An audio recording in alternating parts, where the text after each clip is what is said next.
Yes, indeed. It's the Ringside Report Network. Good morning. It's the AEW Double or Nothing post-show 2023. Let's do it.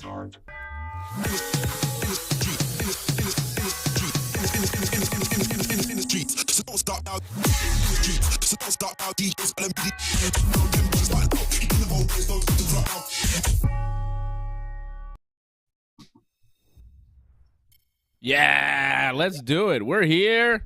I'm awake. I haven't sat and watched wrestling for hours and hours before doing one of these shows. I feel refreshed, John. Good morning. Well, you're a bit different than I am, where I watched it this morning. So it's like, that was a lot to take in right there. But, yeah, we're here. We survived. We made it. Oh, you don't sound as pumped up as I do. But I don't think you drink coffee, right? You're not a coffee drinker. You have coffee in the morning? No, I got my Powerade now.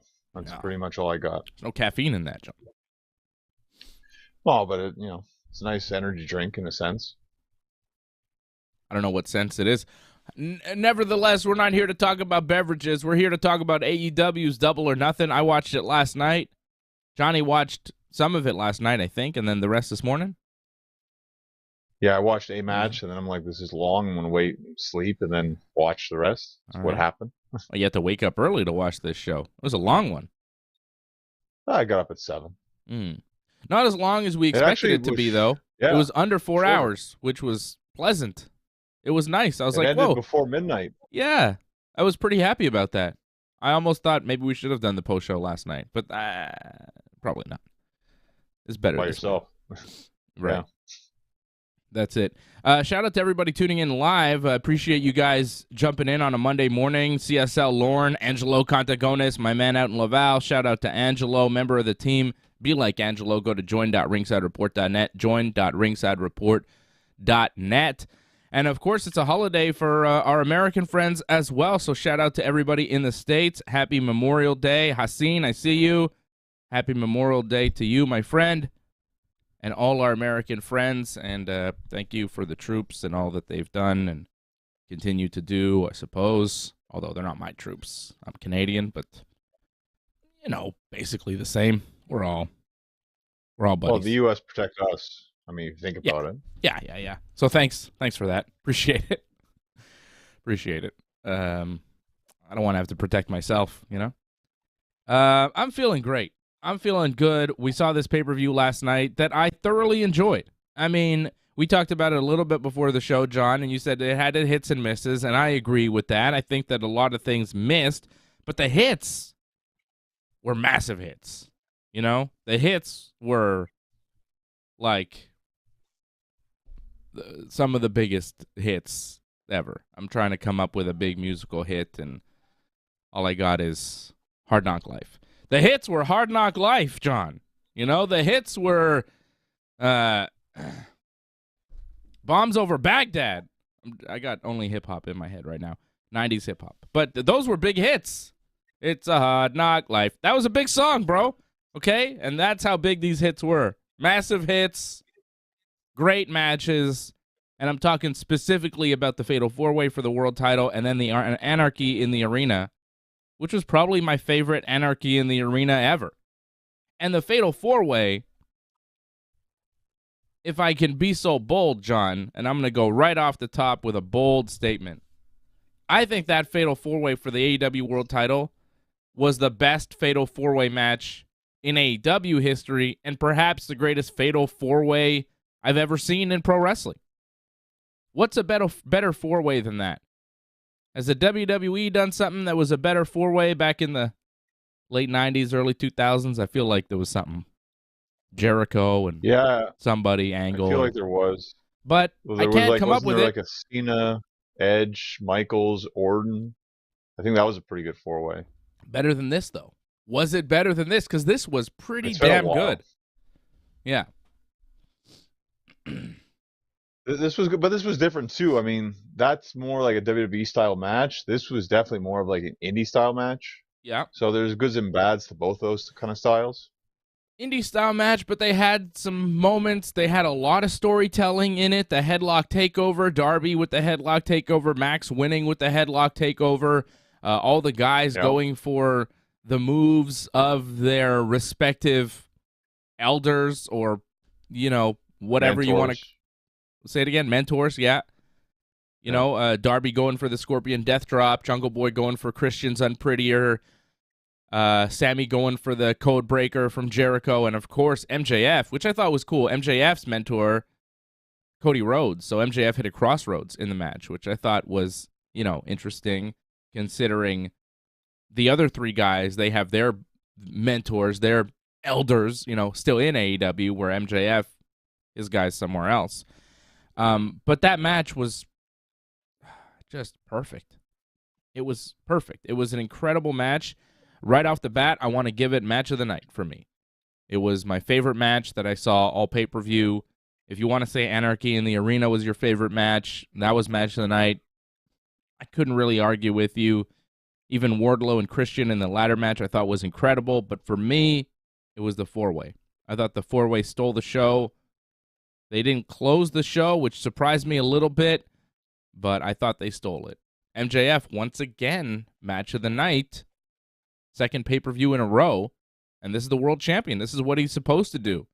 But last pay-per-view, Revolution, in March, he wrestled that incredible match with Bryan Danielson. That was one of the greatest Iron Man matches you will ever see. And then here last night, he wrestles one of the greatest Fatal 4-Ways you will ever see, once again delivering on pay-per-view. That's a strong world champion.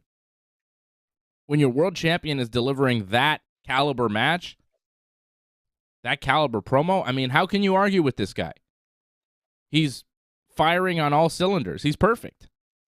He's a perfect world champion right now. He's doing it all. I didn't love the build to this, but sorry. I didn't love the build, but I thought it wasn't really their fault. It wasn't the wrestler's fault. It was the booking. It was how it was all presented. But as far as the execution of the match, as far as the story told, the moves hit, and everything that they did, this was brilliant pro wrestling. I was very happy with this. I thought match of the night. Sorry, go ahead. Go ahead. Well, you give MJF a lot of credit. This match requires a lot of work from everybody. Of course. Because there's three other people, so it's MJF. Not to say MJF didn't do his part, but there's a lot of other parts involved, and everyone else had to step up as well. So that's big on them because MJF's been in this environment before. They haven't.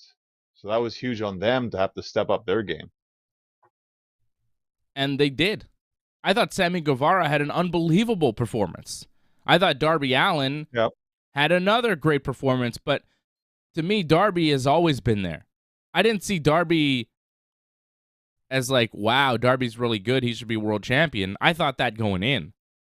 When Darby hit...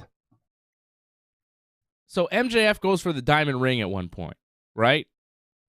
Yeah. And Darby has a skateboard. He cracks MJF in the back of the head with the skateboard. And then goes to the top. Hits the coffin drop. 1, 2. I was like, oh, shit. And then who stops it?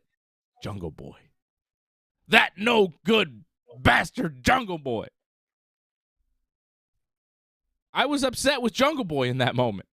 I'm a Darby fan, man. I can't hide it. I love Darby. I love MJF. I'm so on Jungle Boy and Sammy. But I thought that they had great performances. I thought Jungle Boy was less relevant in the match than the other three, though. I will say that. I thought that Sammy, Darby, and MJF carried most of it. Jungle Boy was there, but he felt like a passenger. Compared to the others, sure. But he was great. Had his part. He was great, but I thought that because I see Darby and MJF already on the main event level, and I feel like Sammy elevated himself to that level last night. And I'm not sure Jungle Boy did. I'm not sure. In different ways. I felt that moment where he had the title and then he threw it down. Granted, everyone booed him for that. Yeah, that was but whack, he still man. had that moment. Yeah, but it wasn't great. That's the thing. Everybody had their little moments and their little time to act and to tell the story, and Jungle Boy's wasn't my favorite. But that's just me. I'm sure there are a lot of Jungle Boy fans out there. Like, it's a matter of preference. I'm not going to say he wasn't bad. He was very good. I just thought he wasn't as noticeable as the other guys. Like, I feel like the other guys really, like, blew me away. And Jungle Boy was good, but wasn't on the same level as Sammy and Darby and MJF. But goddamn, the match was so good. Jungle goes to hit Darby with the title belt, but he decided not to. Right, the commentary was saying, oh, MJF told him he didn't have the killer instinct. Is he going to show that he has a killer instinct? And no. Right? Yeah. So I didn't love that. It's like, at this point, why not hit him with the belt, Jungle Boy? People want you to. Like, the crowd wanted him to. The crowd's like, yeah, do it. I mean, we're not going to blame you for hitting him with the belt. Go for it. But it goes against what he said he was going to do. Yeah, but then he didn't. I didn't. Because it would go against what he said he was going to do. He said he was going to win it the right way. He didn't need to cheat to win. Well, he learned his lesson, right? He didn't win. Well, yeah. He didn't True, win. but it's okay. But everybody learned their lesson from MJF last night, and I thought that was very interesting, you know? MJF gave Sammy Guevara an opportunity to lay down. He said, lay down. He got on the mic. He said, lay down. I saw your entrance. Sammy and Tay Mello did an entrance with cue cards, and they announced that they're having a baby, so Tay is pregnant. Congratulations to them. MJF was saying, come on, you're going to have a kid. You need the money. Lay down. You'll get paid. And then Sammy's like, okay, I'll do it. And then he did it, but he faked him out, and he tried to roll him up. But Sammy learned his lesson. You know, maybe he would have got the big payday had he laid down. Jungle Boy learned his big lesson. Maybe he would have won had he hit Darby with the title belt. And Darby learned his lesson. MJF can beat you with that headlock takeover more than once.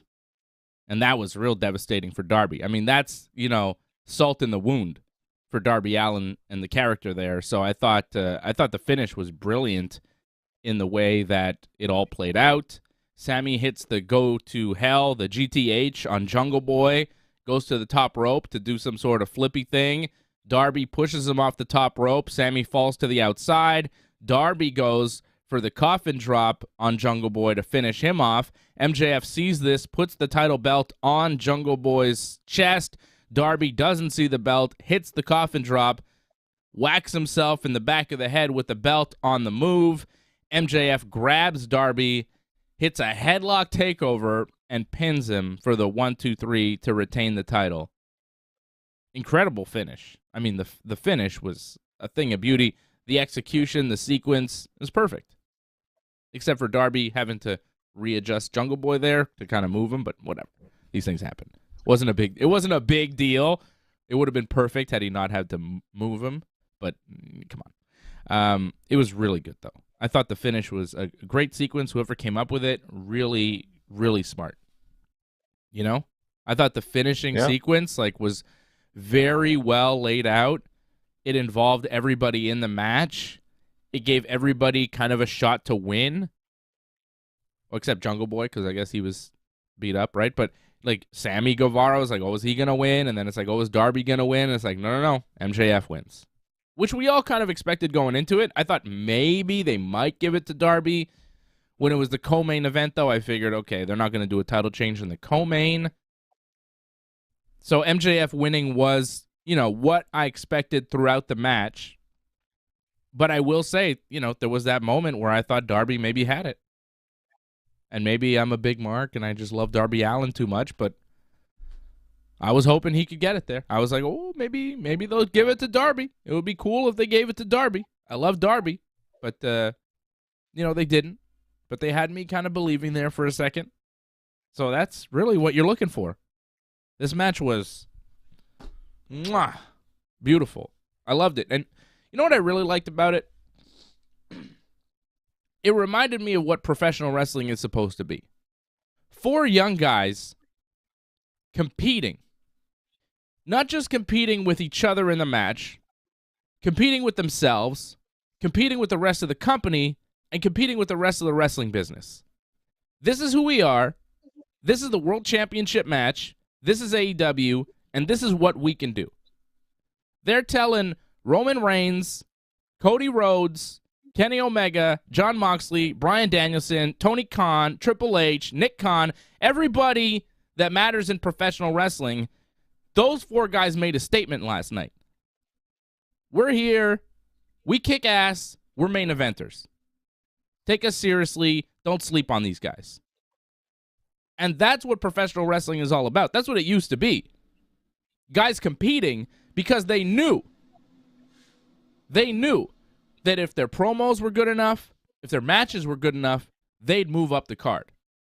Now, the WWE has kind of eliminated that from professional wrestling. They have a glass ceiling. They have their chosen guy. No matter how good you are, no matter how good your matches are, how good your promos are, you'll never be higher than Roman Reigns on the card. That's just how it is. And it's developed, I think, a level of complacency in professional wrestling and in the WWE because they know, why try hard? There's not a reward for this. You could try as hard as you want. There's only so far you can climb. But in AEW, that's not the case. AEW is a meritocracy. AEW is a place where you raise up on your own merit. If you perform, if you deliver consistently, you will get rewarded. And those 4 guys delivered, and they will get rewarded in the future. I think that all 4 of those guys, well, the MJF is already champ, but the 3 others will be world champion at some point in AEW. They will get rewarded. They will be the man in AEW at some point in their careers if they stick around. They made a statement. They were competing. They were hitting each other hard. They were taking hard bumps. They were putting their bodies on the line. They were competing with all of professional wrestling and making a statement. And it was beautiful to see. Those 4 guys were out to prove something. They didn't close the show. The big stars closed the show. Kenny, Bryan, Moxley. You know, the stars. The Bucks. But those 4 guys are the up and coming. Those 4 guys are up next. And they're in the World Championship match, and they delivered. They over-delivered. And that was beautiful to see. It makes me happy to see professional wrestlers competing for the top spot on the card.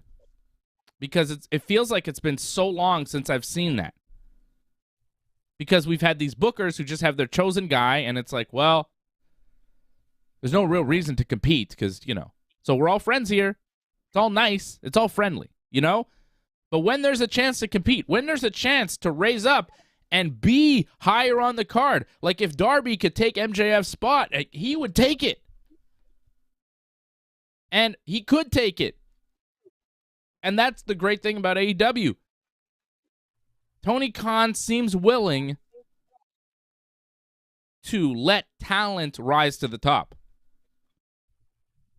which is really nice to see. Because I feel like there's a lack of that in pro wrestling. There's chosen guys. There's glass ceilings.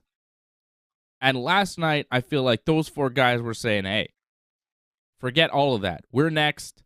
We are professional wrestling. And the next 10 years is going to be us. I think this match is going to go down in history. This was big. The first meeting of the 4 pillars. I don't think this is going to be the last. These guys have something special. This is a special group. These are special wrestlers. AEW has something really good here. They really do. So I'm thrilled with what I saw last night from those 4 guys. I thought they delivered and they gave me something that was a breath of fresh air. Competition. And I'm not talking about they're trying to win the match because it's a work, but they're competing. It was real competition. They were trying to show each other up. They were trying to say, hey, top this. Hey, Blackpool Combat Club, Elite, follow this. And they did. They did. We'll talk about that match because it was crazy. But those 4 guys killed it last night. I was proud of them almost. You know, I was just happy for them. I was happy for wrestling, and I was happy for the future because it seems quite bright. Young guys doing well. That's the future of the wrestling business right there, John. Well, for AEW right now, we'll see, like, going forward, what's it going to be if they decide to stay there or not. Yeah. As you know, MJF keeps talking about his contract. That seems to be his whole angle thing. And Jungle Boy too. Who knows if he'll stay or not? You would think Sammy would stay because his wife's there, They and could Tony both went go. to his wedding. Yeah. Tony went to his wedding. Like, I don't know. It seems like they're kind of close there. I don't think he'd want to leave. Like, he's got he's still with Chris Jericho, regardless the Jericho Appreciation Society wasn't there. He's still a part of that group. So it seems like he's really well attached with AEW. I don't think, and Darby as well. He kind of did that promo too, saying that, AEW is his life and all that. Mm-hmm. So yeah, it seems for the most part, I would just think MJF, Jungle Boy, maybe you could see them go elsewhere, but that's about it. Like, if anything, Sammy and Darby, that's for sure your future in AEW. It's going to happen. And it's good what you say about how, it's good they got opportunities. There's definitely opportunities for these guys, but I don't think that's the case for everybody in AEW. Not everyone gets an opportunity. And we saw it on this pay-per-view. Like, some people, yes, get that opportunity to shine. Some, not so much. And we saw it earlier on, actually, in that Battle Royal, where I felt like you got snippets, but you really didn't get to see everyone showcase themselves very well. And that was kind of disappointing. Mm-hmm. But it's good for these guys. They got the chance. Tony likes them, but I don't know if Tony loves everybody. Like, he'll give them opportunities, but not that big of opportunities for everybody.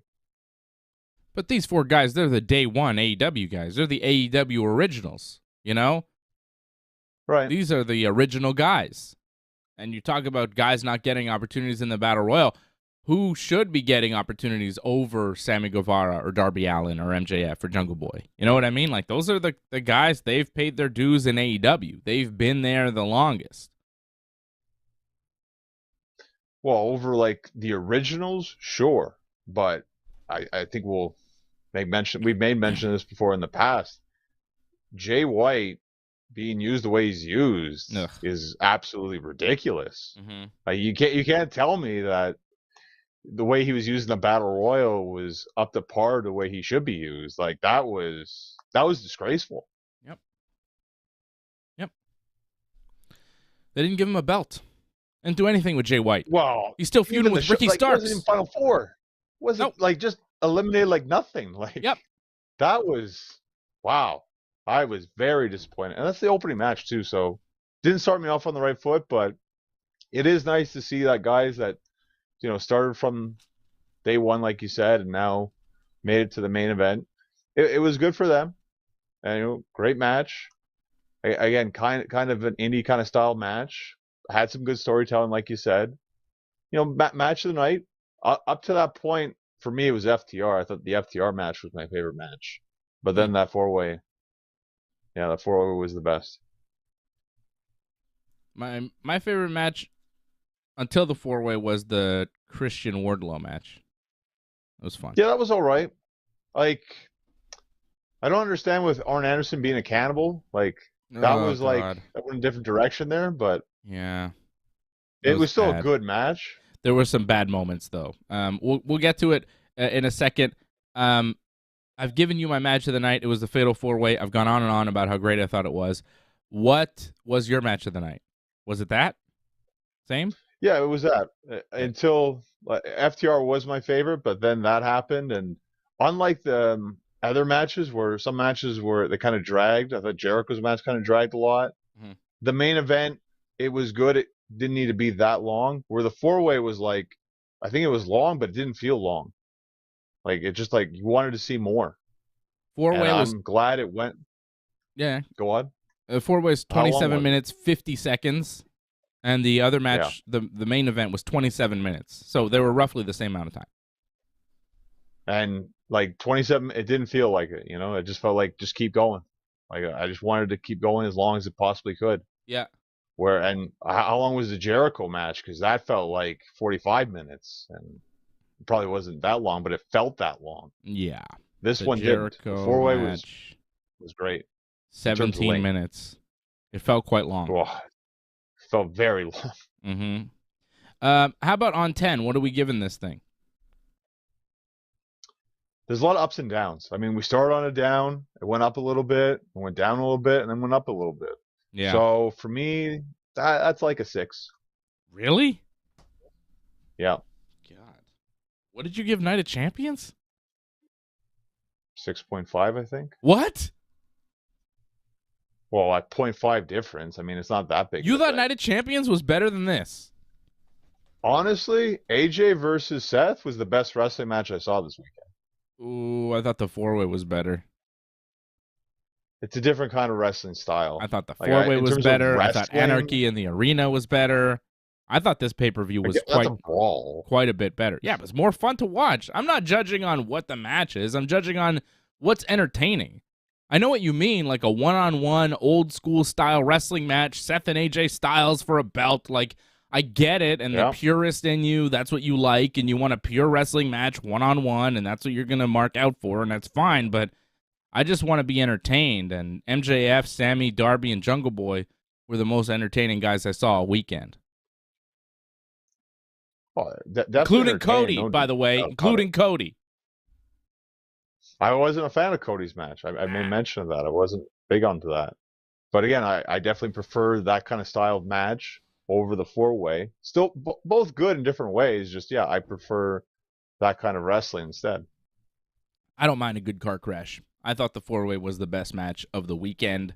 I am quite surprised you're giving this pay-per-view such a low grade, considering the two main events were so incredible. What did I give? We started off terribly. I think Night of Champions I gave like a 6, right? 6. Yeah.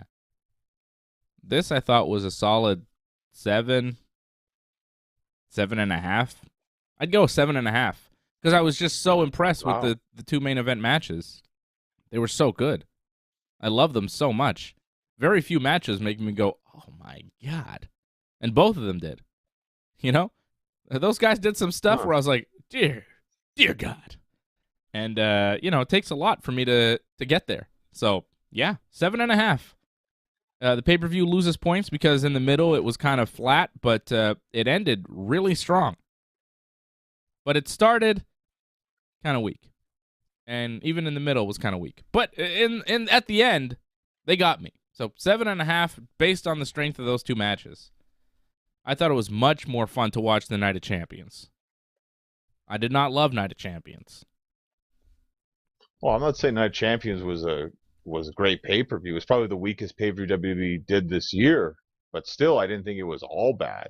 If anything, it was the opposite of what we saw with Double or Nothing. It started good, Night of Champions, just didn't end that well. The main event was all right. But both main events, I felt, Night of Champions, Double or Nothing, they were okay. Like, the brawl was fine. I thought it was just a little bit too long, but it was all right for what it was supposed to do. See, I'm not with you on that. I did not love the main event of the Night of Champions, the Roman Reigns, Solo Sikoa against Kevin and Sammy match. Like, it was mid. But I really liked the main event of Double or Nothing. It was wild. It was insane. Exploding super kick? Are you kidding me? Matt Jackson good moments. Hit an exploding super kick in Dean Ambrose's face. Kaboom! Right. There were some good moments, but there were some moments where it's like, okay, we're just brawling here. Nothing's really happening. Like, and it felt like it was just going on with nothing happening until we got to those moments. Nothing happened. Built to another moment. And then that finish, like, not bad, but not great. But the whole interference at the end. Yeah. I mean, it wasn't the best, but it did set up things going forward, I think. My least favorite part of the match was the band. I didn't like the band because they kept playing. I get it. You get it? Well, because they're doing the whole ECW New Jack thing because I know, New Jack would have his matches. But New Jack would have like a better song. I don't know. These guys, like the Wild Thing, it just kept playing. They kept playing Wild Thing. They did it for the entrance, for Moxley's entrance, and then everybody started brawling during the entrance around the arena. So the band kept playing while they were fighting everywhere, and then the band kept playing, and I was like, man, I am really tired of hearing this Wild Thing song. Like I had enough, and I needed it to stop. And then eventually, the Young Bucks do a double super kick on the singer from the band, who took a hell of a bump on it. By the way, you see him falling, bam, he went down. It's like the Bucks really kicked him. So solid bump from the singer. That was the best thing he did. I don't know why he was singing so much. It was too much. It was too much. I know what they were trying to do, but it didn't quite work in the execution. I think most people were annoyed, right? Like what I was seeing reactions on Twitter last night, people were like, "Can this stop? Are we done with this song?" And the Bucks finally kicked him, so that was good. First guy to bleed in this match, not Jon Moxley, the referee. Oh yeah, that happened. Yeah, I don't know how that happened though. He's just bleeding. Neither. They were holding him. That's it. Yeah, so that's another thing too. They missed a lot of stuff. They missed a lot. Yeah, because they're trying to catch everybody, and things are happening. At one point, there was that big poker chip that was wrapped in barbed wire, right? Yeah. And at one point, Jon Moxley is like choking Kenny Omega unconscious, and it looks like Kenny's gonna just pass out from the choke, right? And then we cut away to the ring, and then we come back to Kenny and Moxley's on that poker chip all beat up, and Kenny's like recovering, and you're like, what happened here? And then they had to show it on a replay. Thankfully, they did have it on a replay ready to go, but there were moments where you're like, well, Kenny was just dead, and now Moxley's dead. What happened? It was, it was all over the place. It was probably tough to, to direct and to put all the pieces there and to get them all on TV. They got a lot. I mean, I thought it was fun. Everybody was bleeding. Moxley was bleeding. Hangman was bleeding. Who else? Nick Jackson, I think, was bleeding profusely. I don't think Danielson wasn't bleeding. A little bit. He had a bit of a cut on his nose, I think. You sure it wasn't the blood from one of the Jacksons? Nick Jackson. Nick Jackson was yeah. bleeding like crazy. It might have been Nick Jackson's blood, but I think Danielson had like a slight cut on his nose, but it wasn't, gushing from his forehead like Hangman and Nick Jackson and Moxley. A lot of blood, a lot of violence. At one point, Hangman accidentally hit a running knee on Kenny when Moxley dodged, so that might. Yeah. Like, that might be something going forward. No? You don't think? Because they had a moment afterwards saying, like, let's band together kind of. They had that moment after that happened. Okay. So, I don't think so. That was a cool moment, too. When Moxley, Claudio, and Danielson had Kenny and Hangman kind of surrounded with the Bucks out of the mix. And they're, like, down, and they knew that they were in trouble, and they kind of, like, pumped each other up and, like, fought them off. That was a cool moment, seeing Kenny and Hangman, like, because they haven't been super tight, but they kind of bonded in that moment. They had to bond to fight the evil guys. I thought that was a nice little bit of storytelling. I thought that was good. I'm not going to deny that. They had good moments. It's just I felt a lot of things were just not spaced out very well or planned out well, or it's too chaotic. And yeah, you got some storytelling, but then you had a lot of nothingness, sadly. Just a lot of endless brawling, it felt like. I don't know. Matt Jackson, when he had that exploding shoe and he super kicked Moxley, I feel like the shoe was supposed to explode more because he kept super kicking guys, but it wasn't exploding afterwards. I don't know what happened, but at least they got it for the one thing. I mean, got the one, yeah. It's gimmicky, it's silly, but I liked it. I don't know why. I was like, oh, exploding super kick. It's cool. I mean, it's not the most cerebral wrestling thing, but it's like, oh yeah, that was funny. I like that. It's entertainment. It took forever for it to happen too. Moxley had that Boston Crab in for so long. It's like there better be a payoff to this. Thankfully, there was. Mm-hmm. I'm like, how long can you keep that in? There's no tap. There's no nothing happening. Like, what's going on here? It led to some cool stuff too. The revenge from the Blackpool Club when they took Jackson's shoe off, they took his sock off, and then they dropped him barefoot into a bed of thumbtacks, and he had all those tacks in his foot. Good God Almighty, that's a lot of thumbtacks in your foot, man. That looks so painful. You can't fake that. Yeah, nothing fake about that. It's horrible. It And the it was cutter good, that but Nick took in tax? Nick took like a cutter in tax? Man. That was rough. well, I felt after the foot thing though, like the crowd wasn't really caring about the tax because like I don't think anything else in terms of pain, it wasn't as painful as that foot thing. The crowd just wasn't. It was just like people were falling in tax and it didn't really matter. Moxley was rolling around in it, didn't matter. I don't know. When they put the tax in Matt Jackson's mouth and then they set him up for Claudio to uppercut him, that was kind of cool. That was after the foot spot. I didn't really like he kind of didn't put much of a fight when they put the tax in his mouth. Like there should have been more of like, no, I'm not going to open it, and then they punch him open kind of thing. There should have been more of a struggle for that. He kind of just let that happen too easily, I felt. Okay. I don't know. I thought it was different. I thought it was fun. Kenny had Wheeler up for the one-wing angel near the finish. Don Callis got in the ring. And Konosuke Takeshita, who's Callis' guy, showed up and dropped Kenny Omega. Wheeler hit Kenny with the screwdriver and pinned him. 1, 2, 3, Blackpool Combat Club beats the Elite in the Anarchy in the arena match. And they kind of beat up Kenny afterwards. And the crowd, I don't know if you noticed, they were chanting for somebody. Ibushi. Ibushi. No Ibushi. Kenny talked about it after the show was over, apparently. Oh, did he? About the Golden Lovers. I mean, Well, he Ibushi said, right like, now is a free agent. Well, he said like he might have to bring in a few friends. That's what he said. So wait and see. Who knows? Forbidden Door is the next AEW pay-per-view. Ibushi, a legend of New Japan Pro Wrestling. The feud's not over, I don't think, between the Elite and the BCC. No, I don't think so either. I love the match. I thought it was a lot of fun. Finish was fine with me. I mean, Don Callis has been involved in this whole thing. Takeshita has been involved in this whole thing. The only question I have is, are Callis and Takeshita with the Blackpool Combat Club now? Or are they just a thing on their own? Yeah, I don't know. Danielson said like he didn't know anything about that, what was going on there. But again, that's him maybe just selling the angle, possibly. Yeah. So. But Callis seemed to be quite pro Blackpool Combat Club while he was on commentary.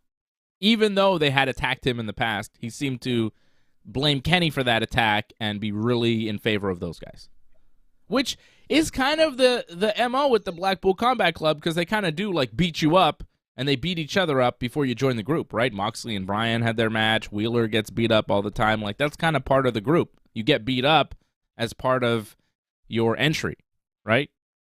So maybe that was Callis' entry into the group. He gets beat up, he shows he's tough, comes back, and you're part of the team. Makes sense. Maybe. I don't know if they thought all the way through on that one, but it's possible. I just feel Don's just there to be like the nemesis to Kenny. It doesn't matter who it is. He's just always going to be against Kenny because now it's like Kenny owes him everything. That's his MO, it seems like. Yeah, but what? Kenny owes him everything. That it doesn't. It hasn't hit with me, like it doesn't quite add up. I'm not really buying that Don Callis is super mad at Kenny, and because the reasons haven't been made clear. He'd be nothing without me. I'm the reason he's the champion. And it's like, yeah, but are you though? Like, there's nothing behind it. I'm not buying it. I'm not loving it. The Callis Kenny thing is. There's got to be another wrinkle to the story. There's got to be something else. It's missing something. Because just saying, well, I was your manager when you did good, and now it's not like Kenny turned his back on him. He just didn't give him enough credit. Like, I don't, it's not great. There doesn't seem to be a big betrayal there from Kenny to make Don Callis upset. I feel like it just happened because people wanted Don to turn on him, and they gave him what people wanted. That's what a lot of tonight felt like. Just giving people what they wanted. Well, that's not bad. You got to give the people what they want, John. Yes, it works and it doesn't work, as we saw tonight. Or last night. Last night. Yeah. Okay. Well, I liked the main event. I liked the co-main event. I thought it was great. let's go with some other stuff that maybe not so good. Before we talk about matches, did you see the Martha Hart thing with Tony Khan? I missed the pre-show. I know Jeff had like a bad fall. Like, I don't know about that though. I feel like Jeff's done that spot before though, Oh, Jeff Hardy. where he's like where Jeff Hardy falls. Like, Oh, yeah. I think you probably saw it too, right? Yeah, But I yeah. feel like he's done that on purpose though. It was not on purpose last night. You sure? Because like I Yeah. feel like he's done that almost exactly the same way. I don't know. He looked off. He didn't look Okay. like he looked rusty, you know? But also, Wow. I mean, he's wrestling the Ass Boys. It was Ethan Page and the Ass Boys losing to Jeff Hardy, Matt Hardy, and Hook. You know, it wasn't the best match. But whatever. That match is irrelevant. It means nothing. My main thing was Martha Hart announcing the Owen Hart Cup tournament thing again, starting. Right. And her promos are just odd. You know, it's just... I love Owen. Got a lot of sympathy for Martha and the Hart family and all of that. But when I see her on TV, it becomes a different thing. Then she's a TV character, and I have to talk about how she presents as a TV character, because AEW puts her on TV. And it's odd. The hats, I don't understand. And she said something about last year's tournament, I wanted you all to dress up nice and be fancy. And I was like, okay, no one took your initiative on that. No one was wearing suits in the crowd. I don't know what the hell that was. Like, I don't know what she was talking about. Okay? And then she's like, and this year, the tournament's going to get a little bit gangster. So get your fedoras out. And I was like, what? Like 1920s gangsters? Like, that's not how gangsters operate now. And first of all. Second of all, what do you mean the tournament's going to get a little bit gangster? She explained nothing about that. The only explanation that we got was Tony Khan come out in a stupid hat. He hugs Martha Hart, and he's wearing a stupid fedora. He looks like an idiot. He looked really bad in that hat. Don't wear hats, Tony Khan. You don't look good in those hats. I don't know what the hell that was. It's just he came out in a fedora. It was weird. It's going to get gangster. What does that mean? The finale's in Calgary, noted gangster town? What? I mean, if the finale was in Montreal, I'd be like, oh, yeah, a lot of gangsters here. I understand that. But Calgary is not really known as a mafia hub of the world. No ports in Calgary. I'm giving you guys a little hint. The ports. We're a big port city. Okay, when you're a big port city, things come in and out, and crime happens. Calgary's not like that. So I don't know what Martha Hart was talking about. I love her. I love her husband and everything, and the Hart family and everything, and sure, but that was weird. And Tony Khan coming out in that hat was icing on the cake. Did you see him in the hat? I didn't see that segment. I didn't see anything about that with Martha, but you know, I'm sure they have their reasons, whatever it is, for the whole gangster comment. Like maybe there's some sort of wrestler that's going to show up as gangster. Who knows? Like, wait and see. Like, either way, like, I appreciate all appreciation towards Owen Hart, keeping his memory going in wrestling. There needs to be more, and I'm glad they're doing something like this. Yeah. I mean, I love Owen Hart. I like that they're keeping his memory alive. However, we're going to see Tony now in the hat, I'm guessing. You're going to show me? Of course. Stupid ass hat. He reminds me of the guy. What is it? It's not, well, because it's too short, but it's kind of not really like, a fedora either. It's like too big. The brim is too wide. For some reason, I'm thinking Curious George, like the guy, but the hat's not that big, but just the way Tony looks and the hat is, it's like, yeah, kind of almost. If it was a bit taller, the hat, it would work.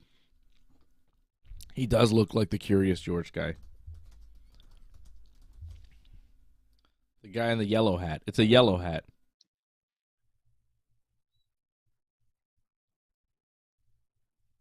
Yeah, here we go. Here's a picture of Tony Khan with his world champion MJF. There they are. Looking great. There you go. Yeah, the hat was weird. I don't know what that was. Orange Cassidy wins the 21 Jack Black. It's the Jack Black Battle Royal. Peach, you're so cool. Classic Jack Black song. You know that song, John? I haven't watched the movie yet, so. Oh, peaches, peaches, peaches, peaches, peaches, peaches, peaches, peaches, peaches, peaches. Sounds like another Jack Black song. Such a good song. I've heard Jack Black songs before. And a Donkey Kong too. 1,000 troops of Koopa couldn't keep me from you. It just sounds like a Jack Black song. He just adds Mario words to it. That's all it is. Peach at the end of the line. I'll make you mine. Tremendous. It's a big song in my house. You get to clean it. My son loves it. Keeps it clean at least. Peaches, peaches, peaches, peaches, peaches. Oh, man. What a good movie. Why am I talking about Jack Black? Oh, the Jack Black Battle Royal for the AEW International Championship. Orange Cassidy. It was the Blackjack. Yeah, whatever. Blackjack Mulligan Battle Royal for the AEW Championship. Cassidy won the Mulligan. He's the JBL of the night. Should have stayed with my pick. I'm pissed now. I had Cassidy, and you convinced me. Oh, Jay White. I'm like, yeah, you're right. No, Orange Cassidy. Damn it. Oh, yeah, you were going to pick Orange Cassidy, but you didn't. You went with me. I convinced you to pick Jay White, and we were both wrong because AEW doesn't know how to book Jay White. It was Orange Cassidy and Swerve in the end. AEW is just desperate to make this Swerve thing happen, and I don't think it is. Oh, he's good. Swerve's not bad. But what happened to his goons? He's got new goons. Brian Cage is his goon now. What happened to his old goons? Did they explain what happened to his old goons? The tattoo man with all the tattoos? I think they realized when they wrestled that they're not quite ready for TV, I think so. Oh, cool. So you make them the goons, you have them on TV for a while, and then you figure out if they can wrestle. What? How about figuring out if they can wrestle first, put them on a dark or an elevation, test them out, and then make them the goons if they can wrestle. And if they can't, don't. Don't do it the other way around. Hey, those guys look cool. How about their Swerve's goons? Ooh, they're terrible wrestlers. Let's make them disappear. Hey, AEW viewers, Swerve never had those goons. It's like, well, we saw them there. So, what? You know, like you can't make a gimmick work if the goons disappear and there's no explanation. Rick Ross is his manager one week and then he disappears forever. It doesn't work for me. Swerve, I like him, but there's something missing. He's good in the ring, but the character, the promos, something missing. And I get the feeling that he thinks it's better than it is. He seems quite confident with his character and his promos and everything. I've heard him talk about it in interviews. He seems quite confident. But when I see him, I'm not entertained. So something's missing. You got to entertain me, man. You got to do something. You got to do something. You got to say something. There's nothing being said. There's nothing being said. There's nothing being done. He's given me no reason to care about Swerve Strickland. I have zero reason. So it's not working. And he was the final guy in the Orange Cassidy Battle Royal. Orange won. He's still the international champion. Whatever. See, this goes back again to the whole opportunities thing. Like, you talk about how you're talented, whatever, you're justified. And, like, for you don't feel like it's really been showcased as much for Swerve. Like, other people should go ahead of Swerve. But for Tony, he doesn't feel that way. Well, sometimes people are wrong. Tony was wrong when he looked in the mirror and said, I'm going to go out on TV in this hat. And he was wrong when he decided to push Swerve as hard as he has, instead of Jay White, who he just signed as a big free agent, who's a former IWGP World Champion. How many IWGP World Champions do you have on your roster, Tony Khan? How many legit World Champions do you actually have? Don't tell me Swerve is, because he's not. He's not even Intercontinental Champion level. Don't tell me Orange Cassidy is. He wouldn't survive in any other wrestling company in the world other than yours. And that's a fact, Jack. Put Orange Cassidy in WWE or New Japan. See how he sinks or swims. Give me somebody that's proven, a proven commodity like Jay White. God damn, pal. Did you see who Orange wants for Forbidden Door? No. Oh, you'll love this. Zack Sabre Jr. Yeah, I don't hate that. I mean, if you're a pro wrestler and you want to wrestle Zack Sabre Jr., that makes sense to me. He's one of the best in the world.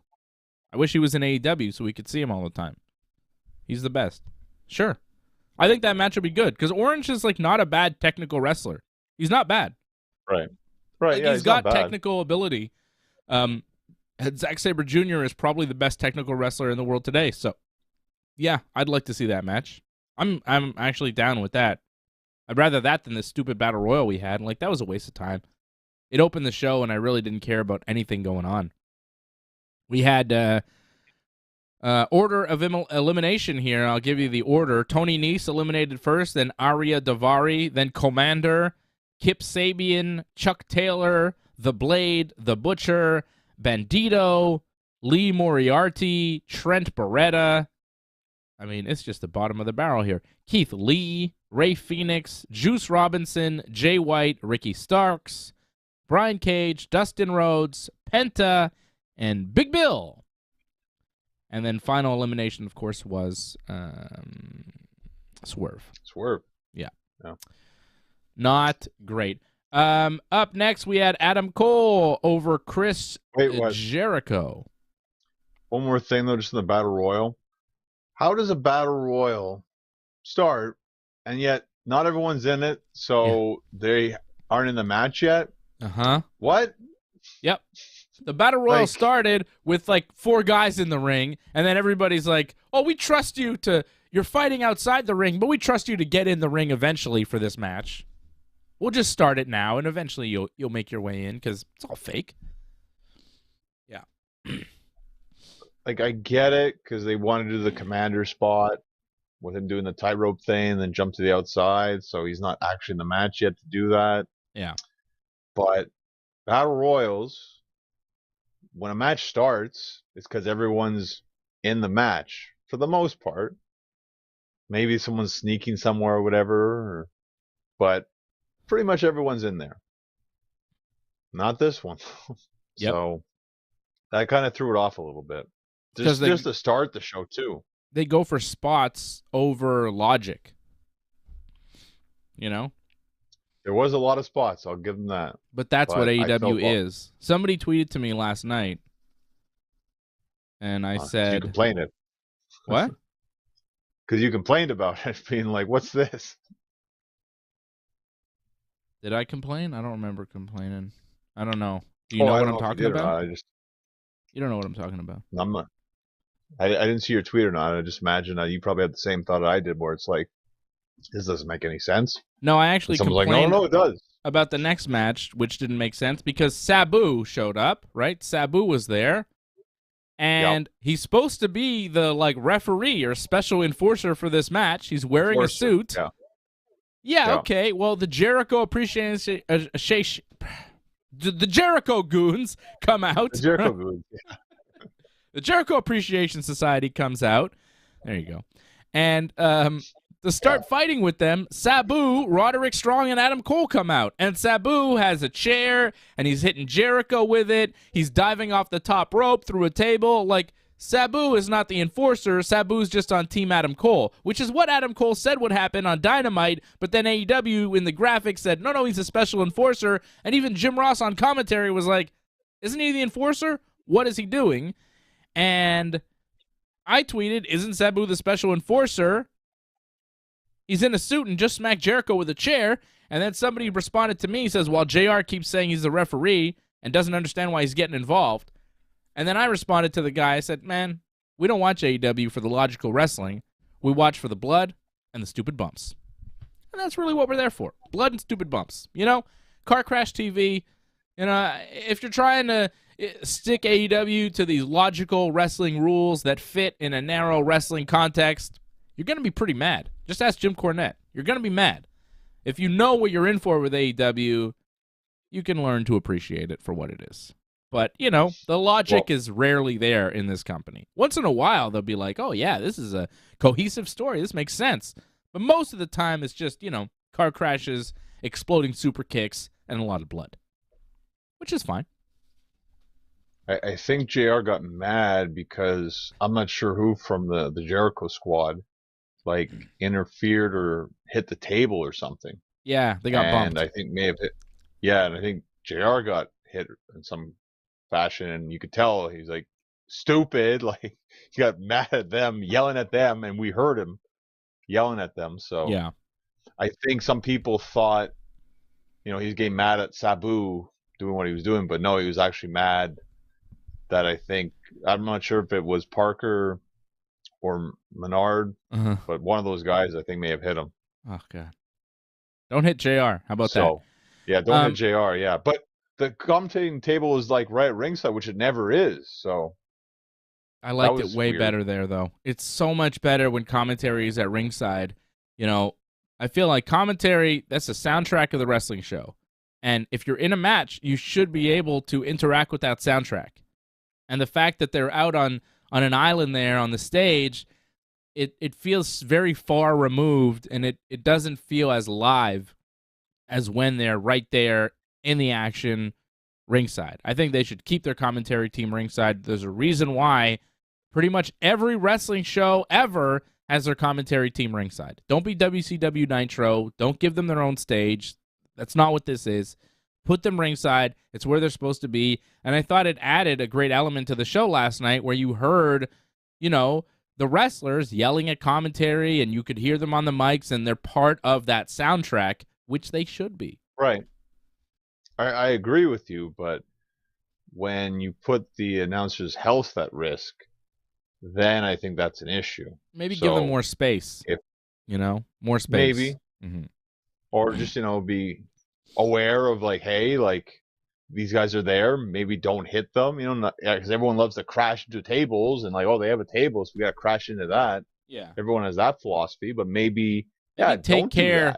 Maybe take care of JR, who's in his 70s and is just recovering from cancer. Maybe take care of that guy.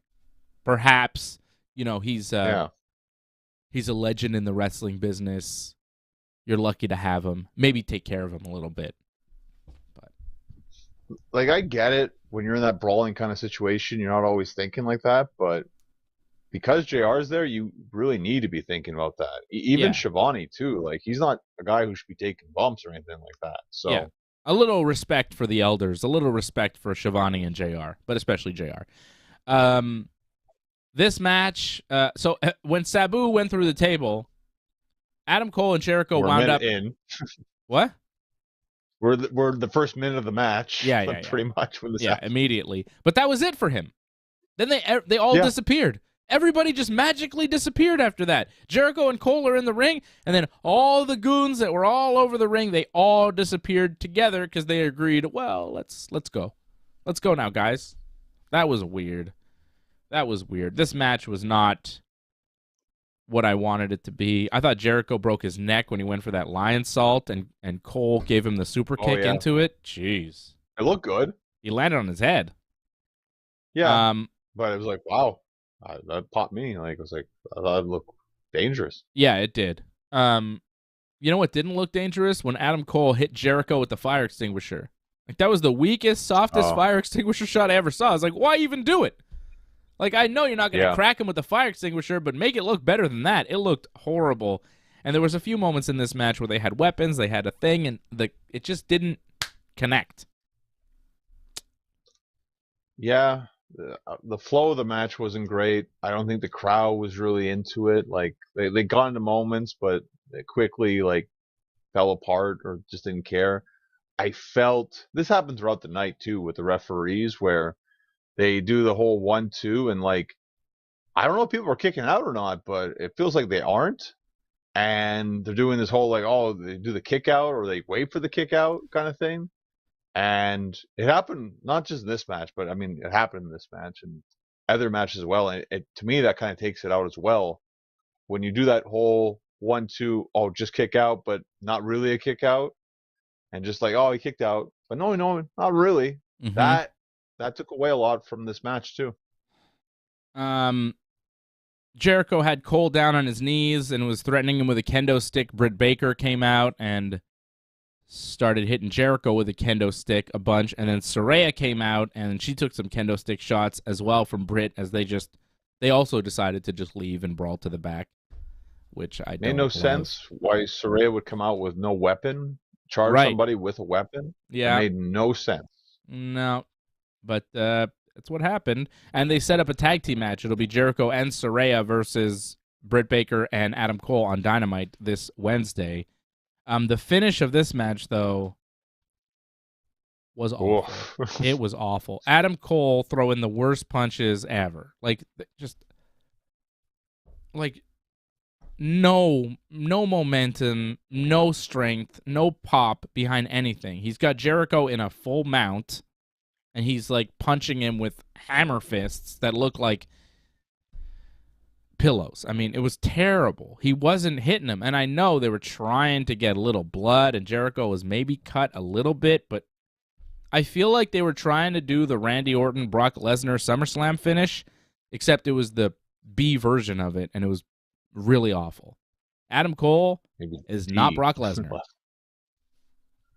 No, this did not work, and I think it's worse that you do a KO kind of like ending, and then he comes back and sets up the match.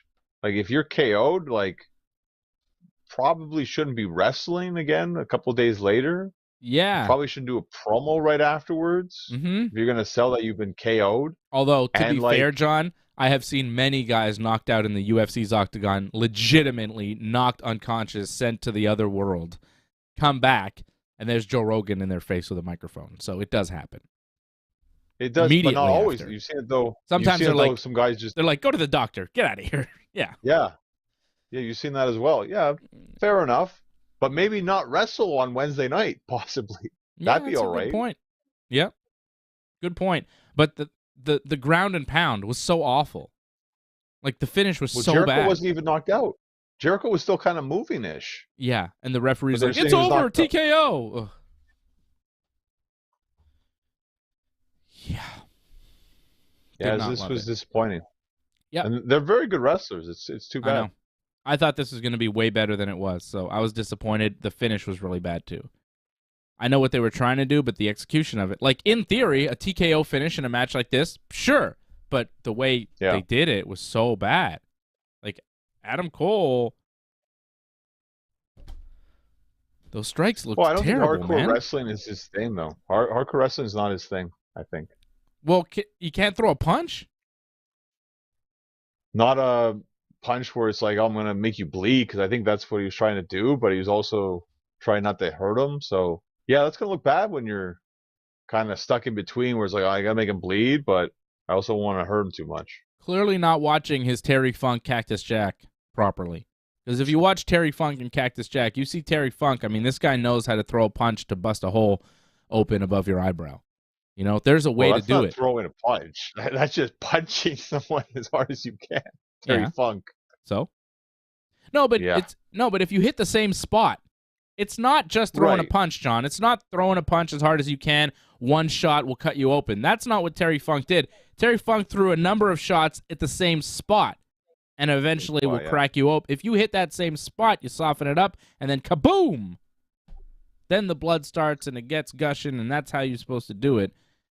And Adam Cole, it wasn't good. FTR getting the win over Jay Lethal and Jeff Jarrett to retain the AEW tag team titles.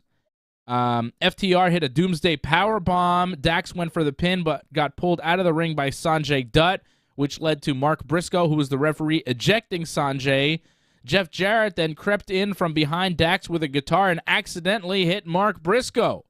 So Mark Briscoe, the ref, was down. Aubrey Edwards came out to be the new referee. Sanjay tried to stop her. And then Karen Jarrett, with the spot of the night, cracked Aubrey Edwards in the head with a guitar, which was great. I thought that was fantastic. Karen got so much heat. People were chanting, "Fuck you, Karen." People hate Karen Jarrett. I thought she was fantastic in this match. People off, too, afterwards. I mean, yeah, good.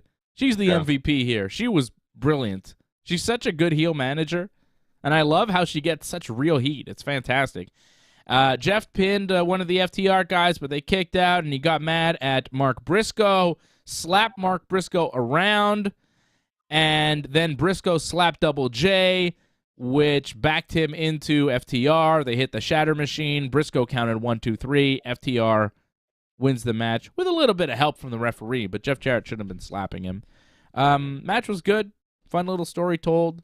Decent match. Not the match of the night, but certainly not the worst thing that I saw all night. This was, very good stuff all around. Everybody performed. FTR was great. Jeff Jarrett and Jay Lethal were good, but I thought Karen was the best. Like, she was the most entertaining for me. I was like, man, she's killing it tonight. I'm really happy that they brought her on, right? She just came on the last Dynamite, right? She hasn't been in AEW for very long. 2 weeks now. She's very useful to have around. Well, this match can be very difficult to pull off. You talk about execution. There's a lot of parts to this match. So this can get kind of messy where you have, like you said, Karen, Sanjay on the outside.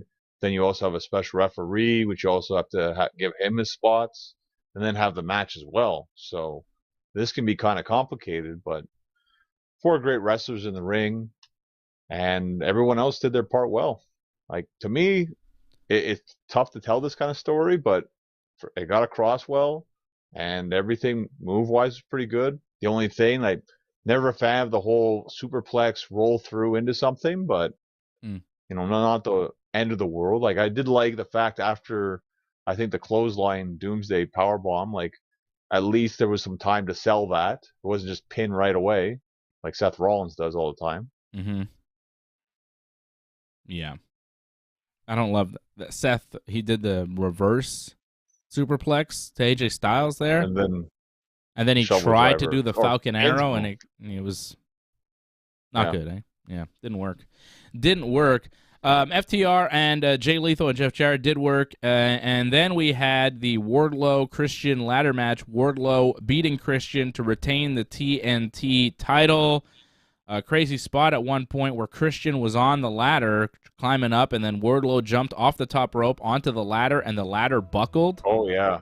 Yeah, whoa. That was scary. Holy crap. And Christian, tumbled out of the ring, and Wardlow kind of, fell off the ladder. That was, his shin. I thought he may have broken something there. It looked bad.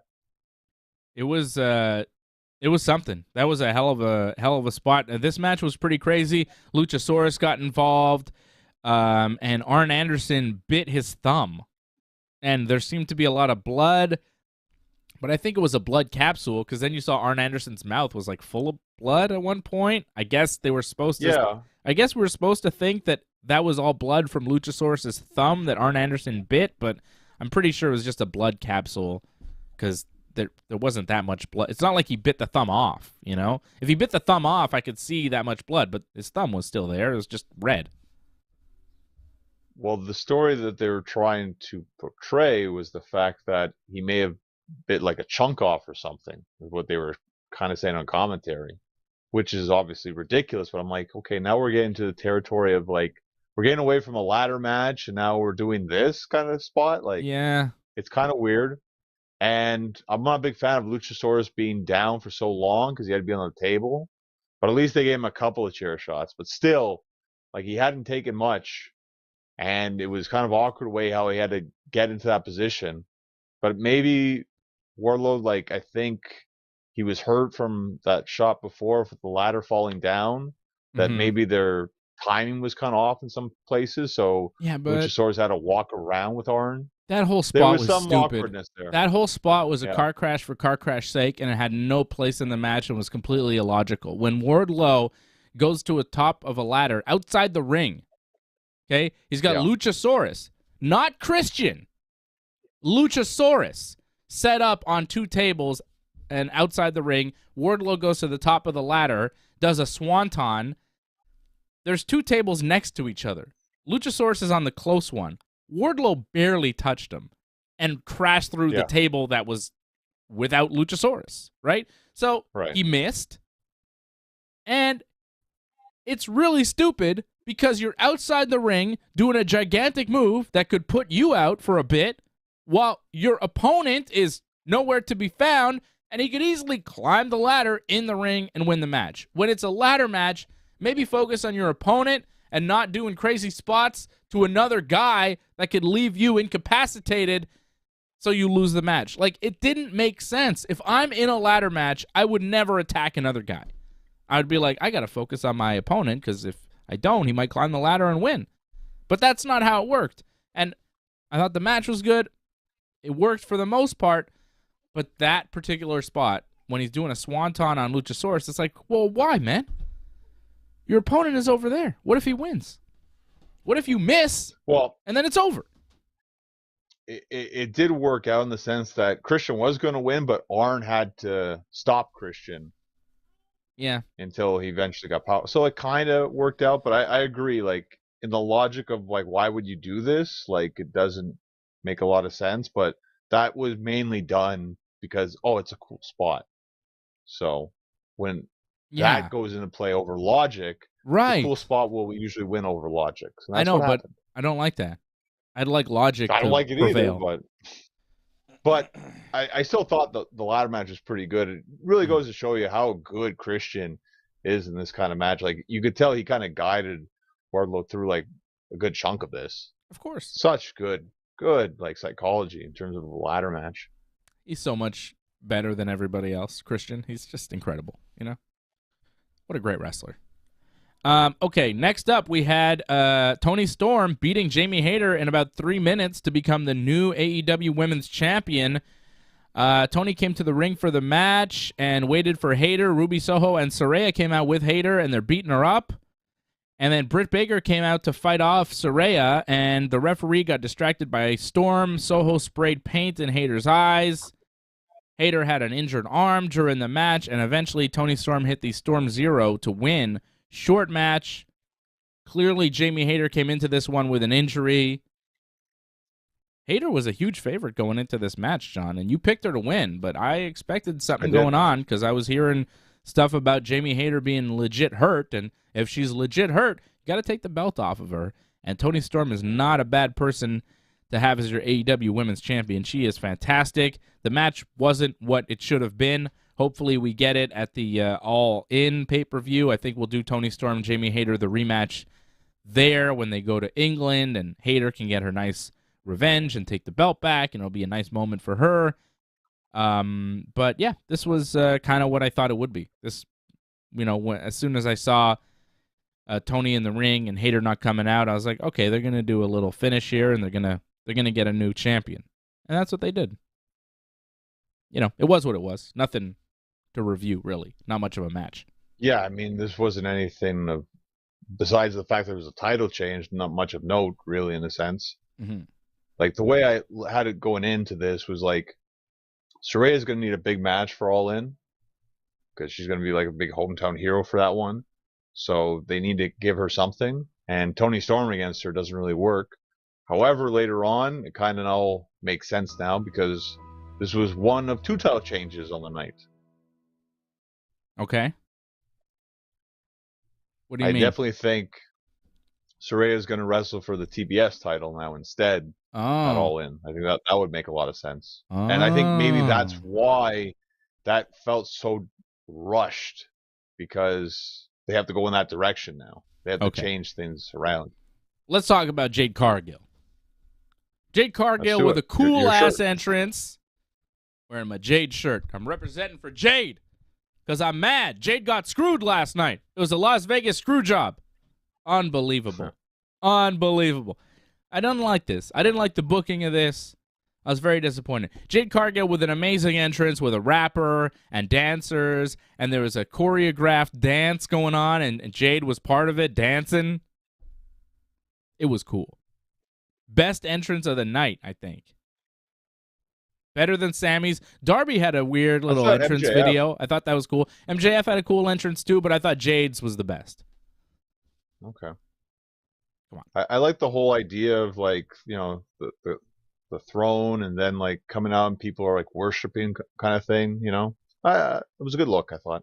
Yeah, he looked cool, but Jade looked very cool.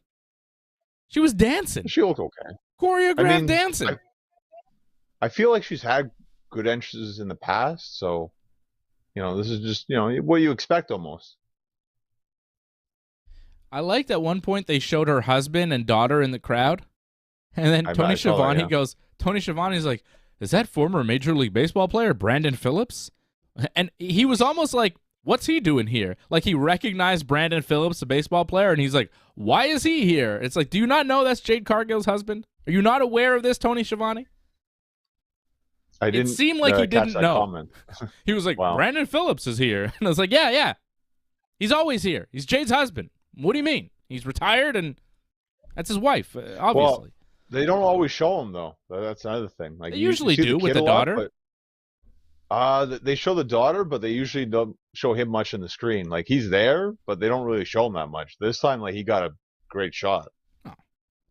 I mean, guy played Major League Baseball. He's a well-known guy. Brandon Phillips. Yankees took 2 of 3 from the Padres this weekend, by the way, John. 2 out of 3. Thank you. That's all right. Not 3 of 3, but it's okay. Yeah, it could have been better. I agree. I don't disagree with that. They should have swept him, but they didn't. So Jade, at some point, Taya hit the finisher that she was banned from hitting, and Jade kicked out. Yep. Jade did hit her finisher on Taya, the same move. Taya did not kick out, though. 1, 2, 3, Jade Cargill wins 60-0. So Jade has the match. I thought it was a better match than the last time they wrestled.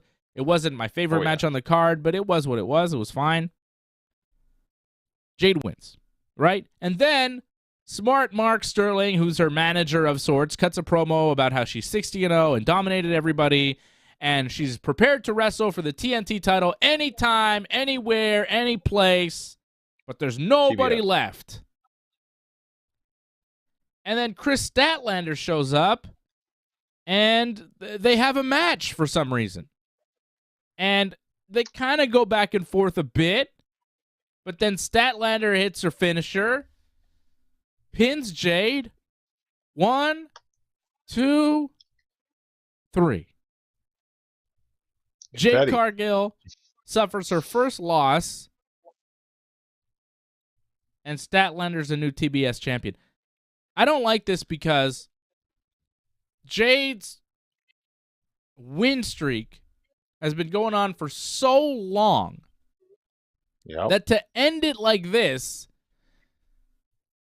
doesn't really help anybody. Chris Statlander does not gain much from winning this match. Oh, Chris Statlander ended Jade's win streak. Well, how did she do it? Well, she kind of came in after Jade had a tough match with Taya Valkyrie, and then she beat her after. Chris Statlander doesn't look great as a babyface coming in getting this win. She got a cheap win. That's not a great babyface return. Okay? Jade Cargill should have had a legit opponent built up and beat her one-on-one in a real scenario. That way, the person who beat Jade would have meant something and would have done something for them to end the win streak. That's not what happened. The win streak ended in a cheap fashion. So Jade has lost, but, not really. So, okay, you kept Jade strong, but no one really benefits, and the payoff to this months, years long, right, years now, of this win streak, the payoff is a dud. No payoff. Because Chris Statlander won, kinda. She got a cheap win. That's how the win streak ends. That's lazy booking. That's weak. You couldn't find a proper opponent. You couldn't build it up properly. You couldn't do it. So you snuck a way out. This is sneaky. And, that's how you get out of Jade's unstoppable run. You have her lose, but not really lose because she just wrestled a match. But that doesn't do much for Statlander. Does not do much for Statlander. I really hated that. I thought that was a dumb move. You know, have Statlander come out after the match, build up Statlander, and have her beat Jade straight up at the next pay-per-view. I would have been better off with that. Because at least then you have a payoff to the win streak. But here, there's no real payoff, and Jade has lost, but the first loss should be meaningful. The first loss should be like, damn, she lost. But now she lost, and it's like, yeah, she lost, but she didn't really. So there's no meaning. And the second loss, if she loses again, will also have no meaning because it doesn't mean as much as the first. The first one is the one that counts. And they blew it. Yep. Disappointing. And as a Jade Cargill fan, I'm super disappointed because where does she go from here? Does she wrestle Chris Statlander again? And if she does, how does she not beat her? And if she doesn't beat her, I mean, what the hell? So Chris Statlander can beat Jade after she beat Taya Valkyrie, but can she beat Jade when she's fresh? You would think no, because no one can, but they're not going to just give the belt right back to Jade.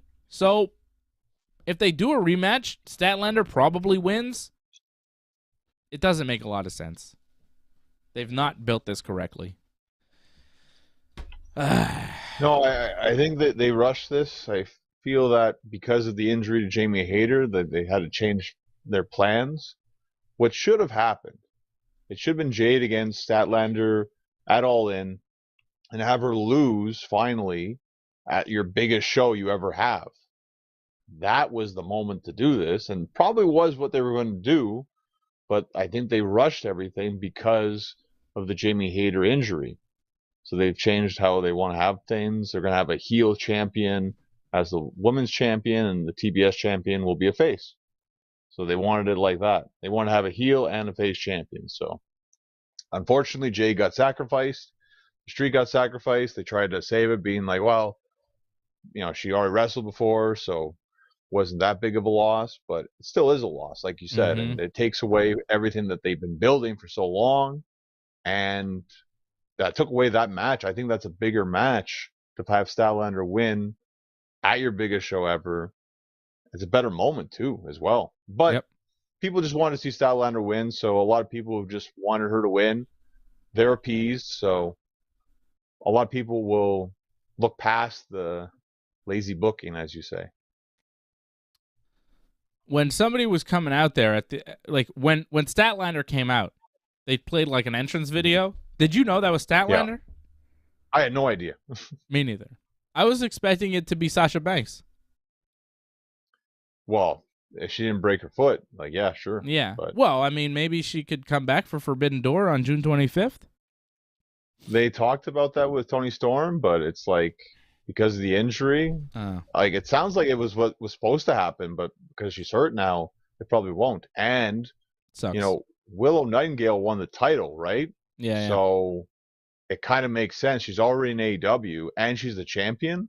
Yeah. I mean, that match just kind of fits, no? Yeah, but it's not, and they're no one cares, though.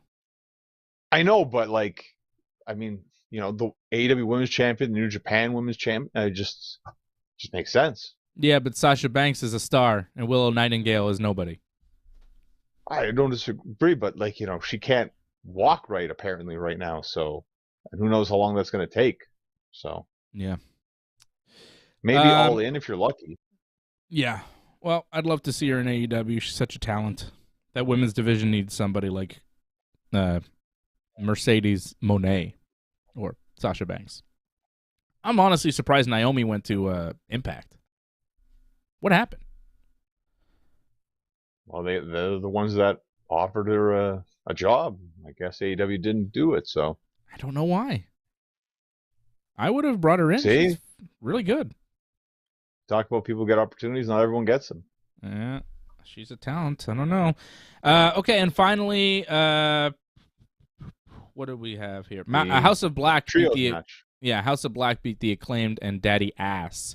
Now, this was supposed to be an open challenge, but I feel like we knew that this was going to be the Acclaimed and Daddy Ass. What? Yeah, but it just was never made official for whatever reason. Okay.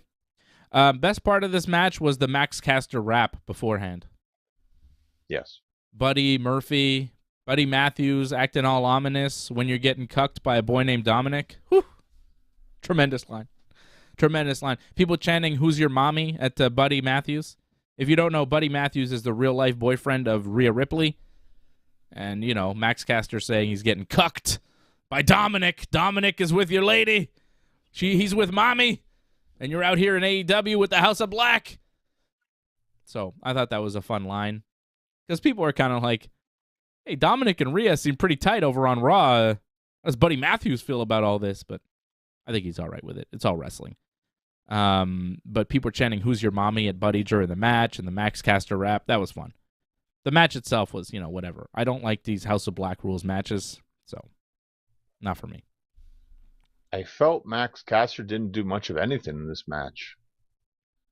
I felt Bowens took a lot of the punishment. Billy tried to make a comeback. It was all heat on Bowens, right? I mean, it was all Bowens just getting beat up by them, and that was the match. And then Daddy Ass made a comeback, and he got stopped, and the match ended. That's it. Yeah, this wasn't much of anything. It's disappointing. It's what they do. It's what they do. I feel the 6-on-10 is quite justified. I think, if anything, the 6-on-10 is kind of almost generous when I look back at all the bad stuff. Yeah, but the good stuff was so good. I guess. I'm siding with the good. Again, 6-on-10. I feel all right with that. All right, I'm giving it a 7.5 on 10. I'm not seeing a lot of... Did people watch it besides us? Yeah, I don't know if anybody watched this show. I don't know. But I'm not seeing a lot of scores on 10. Angelo Contagona says, Cargill lost? Yikes. Like, he didn't even know Jade lost, so he wasn't watching. Alex Tara says, when she lost, I turned off the TV. Alex Tara says 2 on 10. Wow, he didn't like this thing. Okay. I give it a 7.5 on 10. I liked it. I liked the main event and the co-main event. I thought they were incredible matches. I thought we had some good matches, too. Christian and Wardlow was fun. FTR against Jay Lethal and Jeff Jarrett was fun. I mean, those are 4 good matches right there. That's good stuff. Okay. 4 out of 8 matches? 8. There's 11 matches. 10 matches. Technically. 11 if you count the Statlander match, but, you know. Yeah, again, I feel all right because, there was a lot of bad, sadly, on this show. Yeah. A lot of bad. The good was very good, though. I will say that. The good was very good, though. That's what I'm saying. The good was so good that it just adds points to the pay-per-view for me. Tremendous.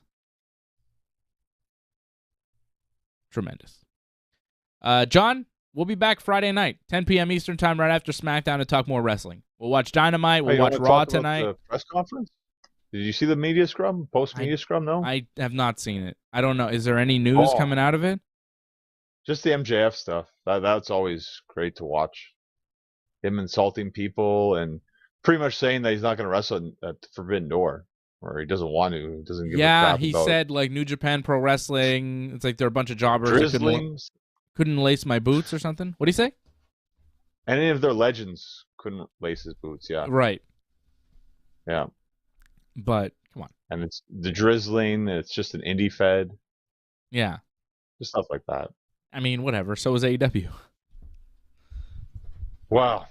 I mean, fair to say it's number 2 fed now. I mean, you sold 60,000 for a show. Mm-hmm. That makes you number 2. Okay. Maybe. I mean, probably. But, I mean, you can't really say New Japan doesn't have some tremendous pro wrestlers. You know, their legends couldn't lace my boots. Like, I think Okada, Tanahashi, you know, they're pretty good.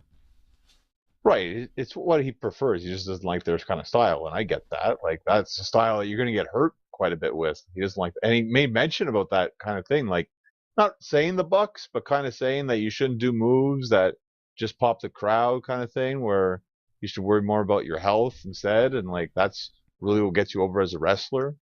Okay. It's more about your charisma, not moves that just mean nothing in the grand scheme of things. Like, but he took some nasty bumps in his match. Like, he's not immune to that.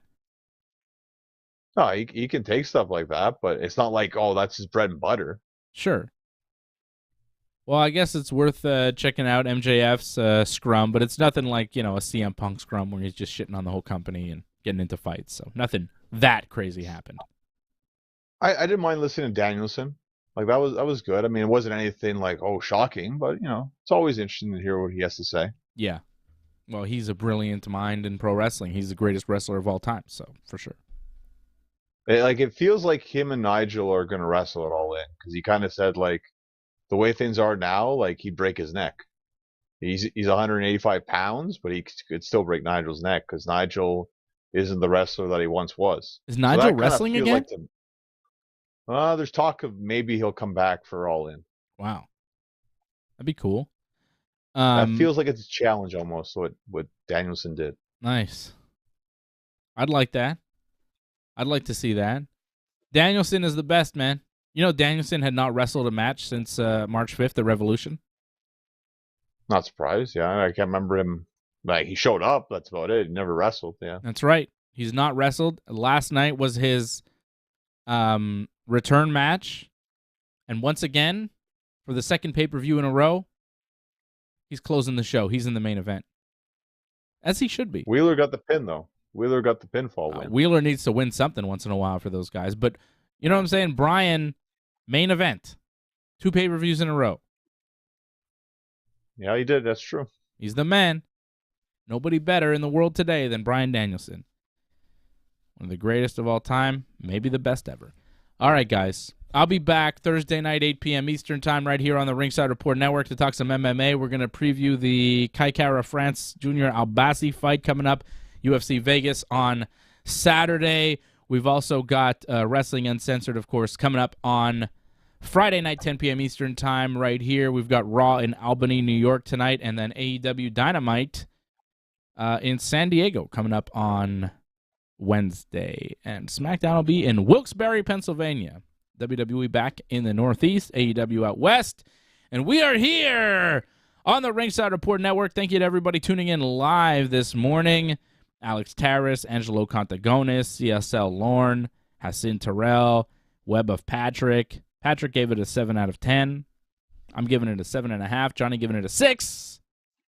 And we had a great time watching and talking AEW Double or Nothing here with you right here on the Ringside Report Network.